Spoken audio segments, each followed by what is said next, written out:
전두환 전 대통령이 이제 2시간쯤 지나면 광주에 도착할 것으로 보이는데요.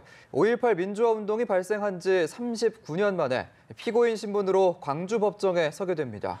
광주지방법원에 나가 있는 취재기자 연결합니다. 김경인 기자. 네, 광주지방법원에 나와 있습니다. 조금 전 경찰 기동대가 배치되는 등 이곳 지방법원 주변은 긴장감이 감돌기 시작했습니다. 현재 5.18 단체 등의 모습은 보이지 않는데요. 제 뒤로 보이는 것처럼 수많은 취재진이 전 씨의 출석을 기다리고 있습니다. 전 씨는 현재 경부고속도로를 지나 천안 논산고속도로를 타고 광주 법원으로 오고 있습니다.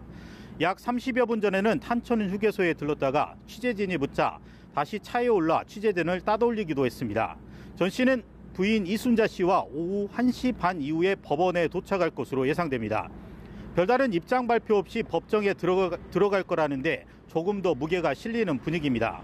검찰은 전 씨가 차에서 내리면 구인장을 집행할 방침인데요. 나이 등을 고려해 수갑을 채우지는 않을 것으로 보입니다. 네, 누구보다도 전 씨의 출석을 기다려온 사람들이죠. 5월 단체 그리고 광주 시민들 감정적 대응은 자제하기로 했다고 하는데 분위기 어떻습니까?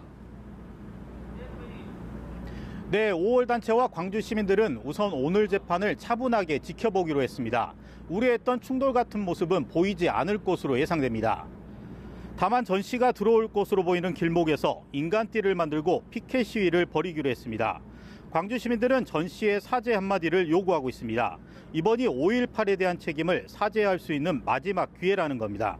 법원은 보안관리요원을 모두 동원해 만일의 사태를 대비하고 있습니다. 경찰도 기동대 80여 명을 법원 주변에 배치했습니다. 전두환 씨는 사자 명예훼손 혐의로 광주법정에 서게 됐습니다. 이번 재판의 쟁점들 짚어주시죠.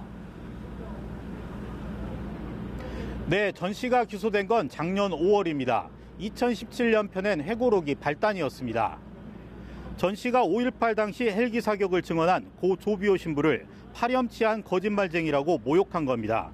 하지만 전 씨가 알츠하이머와 독감을 이유로 재판을 계속 미루면서 10개월 동안 재판이 단 한 차례도 열리지 못했습니다.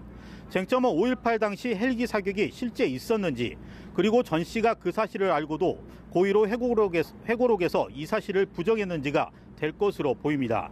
검찰은 혐의 입증을 자신하고 있습니다. 전 씨가 회고록을 펴내기 전인 2017년 1월 이미 국가수의 타는 감정 결과가 나왔고, 또 작년 국방부 5.18 특조위에서 헬기 사격이 있었던 것으로 밝혀졌기 때문입니다. 지금까지 광주지법에서 연합뉴스TV 김경인입니다.